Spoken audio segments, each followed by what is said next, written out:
বৃষ্টি আর পাহাড়ি ঢলে সুনামগঞ্জের বন্যা পরিস্থিতির কিছুটা অবনতি হয়েছে। তাহিরপুর সুনামগঞ্জ সড়ক সহ কয়েকটি গ্রামীণ সড়ক তলিয়ে গেলে বিভিন্ন জায়গায় যোগাযোগের বিচ্ছিন্নতা ঘটেছে। সিলেট নগরে 28টি ওয়ার্ডে এখনও প্রায় 10,000 পরিবার পানিবন্দী। তবে উন্নতি হচ্ছে বন্যা পরিস্থিতির। এসব আলোচনা করতে আমাদের সঙ্গে যোগ দিচ্ছেন সুনামগঞ্জ জেলা প্রশাসক মোহাম্মদ রাশেদ ইকবাল চৌধুরী।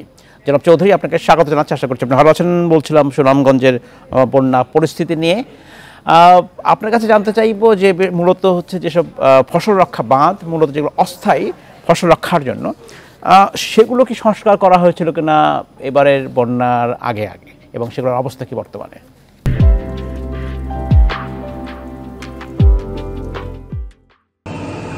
সুনামগঞ্জ জেলায় যে বোরো ধানের চাষাবাদ হয়েছিল ওগুলো বোরো ধান কর্তন করার পর আমাদের যে বাঁধের যে রেগুলেটর গুলো এগুলো ইতিমধ্যে খুলে দেওয়া হয়েছে এবং যেসব জায়গায় প্রয়োজন এগুলো স্থানীয় চাহিদার ভিত্তিতে বাঁধগুলো কেটে দেওয়া হয়েছে, যেন নদীর পানিগুলো হাওরে ঢুকতে পারে এবং জনবসতির দিকে যেন পানির প্রবাহটা না যায়।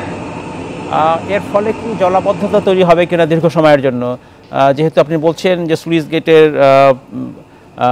খুলে দেওয়া হচ্ছে, পানিগুলো বেরোয় যেতে পারে, কিন্তু প্রায়শই দেখা যায় সাম্প্রতিক সময়ে যে পানি আটকে থাকে, বন্যার পানি। কেন?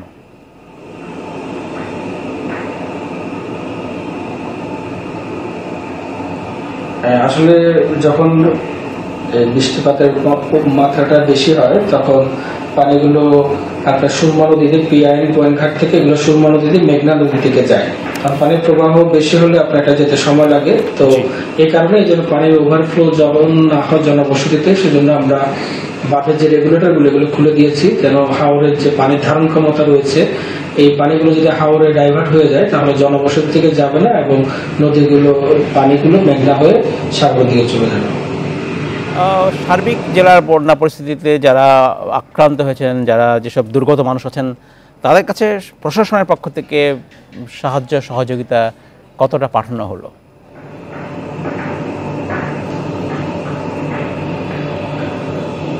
সুনামগঞ্জ জেলায় আসলে ভারী বৃষ্টিপাতের ফলে নদীর পানি বৃদ্ধি পেলেও এখনো বন্যা পরিস্থিতির সেভাবে সৃষ্টি হয়নি।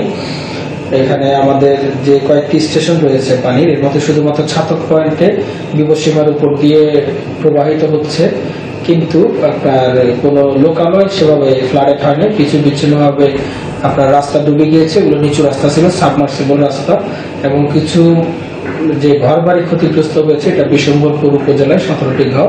এটি আসলে ঠিক বন্যার পানির কারণে ক্ষতিগ্রস্ত হয়নি। নদীর পানি যখন জোর যাচ্ছিল ওগুলো নদীর পাড়ে, নদীর যে পাটটা বা বাঁধটা সেটা আপনার ভেঙে গিয়েছিল। ওগুলো আমরা তাদেরকে জিআর চাল, জিআর ক্যাশ আমরা সহায়তা করেছি এবং যে বাঁধ ভেঙে গিয়েছিল ওগুলো আপনার পানি উন্নয়ন বোর্ড সহ স্থানীয় প্রশাসন এগুলো সংস্কারের কাজ করছে। একটা বড় অভিযোগ হচ্ছে হাওড় এলাকায় এবং এসব এলাকায় যেসব এখন যেসব বন্যা হচ্ছে, এগুলো মূলত কিছুটা হলেও বিভিন্ন সময়ে সড়ক তৈরি করা হয়েছে হাওরের মধ্যে দিয়ে, সেই ফলে এই বন্যাগুলো দীর্ঘস্থায়িতা পাচ্ছে এবং প্রায়শই এরকম জলাবদ্ধতা তৈরি হচ্ছে। এইসব সড়কে যথাযথ পানি নিষ্কাশনের ব্যবস্থা যদি করা যায় তাহলে কি সংকটের সমাধান কিছুটা হলেও কমতে পারে? সেদিকে কর্তৃপক্ষ নজর রাখছে কিনা বা এরকম পরিকল্পনা রয়েছে কিনা?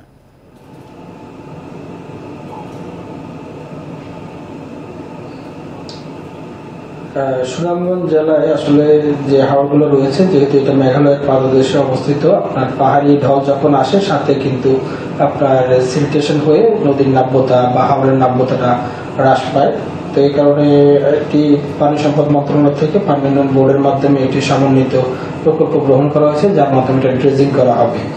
এবং সুনামগঞ্জ জেলার মধ্যে এই ধরনের যেটি আপনি বলছেন সে ধরনের কোনো বড় হাওরের মাঝখান দিয়ে রাস্তা করা হয়নি। এই প্রকল্পগুলোর সম্পূর্ণ কাজ শেষ হতে কত সময় লাগতে পারে বা এখন বাস্তবায়নের ক্ষেত্রে কোন পর্যায়ে রয়েছে?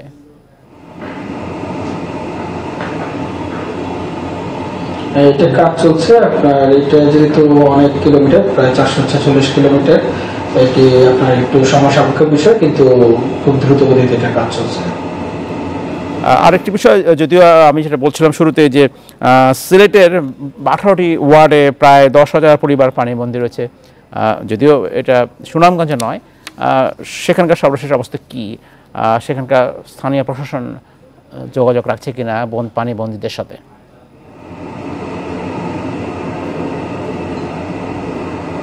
আসলে বিষয়টি সিলেটের জেলা প্রশাসক বা স্থানীয় প্রশাসন ভালো করতে পারবে। আমাদের সুনামগঞ্জে এই ধরনের পানি বন্দির কোনো ঘটনা নেই। আপনার কিছু রাস্তা ওভারফ্লো হয়েছে, কিন্তু এখন আমাদের সর্বশেষ যে রিপোর্ট, সেই রিপোর্ট অনুসারে পানি কিন্তু কমছে। পানি কমছে। আবহাওয়া অফিসের পক্ষ থেকে সর্বশেষ কিছু বলা হয়েছে কিনা যে সামনে যদি বৃষ্টিপাত হবে কিনা, বা যদি হয়ও বন্যা পরিস্থিতি কি অবনতি হতে পারে কিনা, এরকম কোনো আভাস দেওয়া হয়েছে কিনা?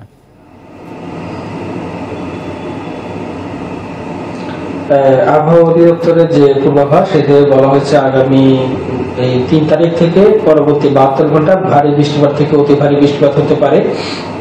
এটা আমরা মাইকিং করে সতর্কতামূলক মাইকিং করা হয়েছে এবং সবাইকে জানানো হয়েছে। এছাড়া আমরা বন্যা আশ্রয় কেন্দ্র প্রায় সারা জেলা মিলে 516টি বন্যা আশ্রয় কেন্দ্র প্রস্তুত রেখেছি, এবং আপনার জেলা এবং উপজেলা পর্যায়ের যে দুর্যোগ ব্যবস্থাপনা কমিটি রয়েছে, সেই দুর্যোগ ব্যবস্থাপনা কমিটির আমরা জরুরি সভা করেছি। প্রয়োজনীয় ত্রাণ সামগ্রীর চাহিদাপত্র আমরা দুর্যোগ ব্যবস্থাপনা ত্রাণ মন্ত্রণালয়ে প্রেরণ করেছি। এছাড়া আপনার যে নৌকা এবং স্পিডবোট, এগুলোর মাঝি সহ তালিকা আমরা প্রস্তুত রেখেছি। অনেক অনেক ধন্যবাদ জনাব মোহাম্মদ রাশেদ ইকবাল চৌধুরী। আমাকে শেষ করতে হচ্ছে। অসংখ্য ধন্যবাদ আমাদেরকে সময় দেওয়ার জন্য।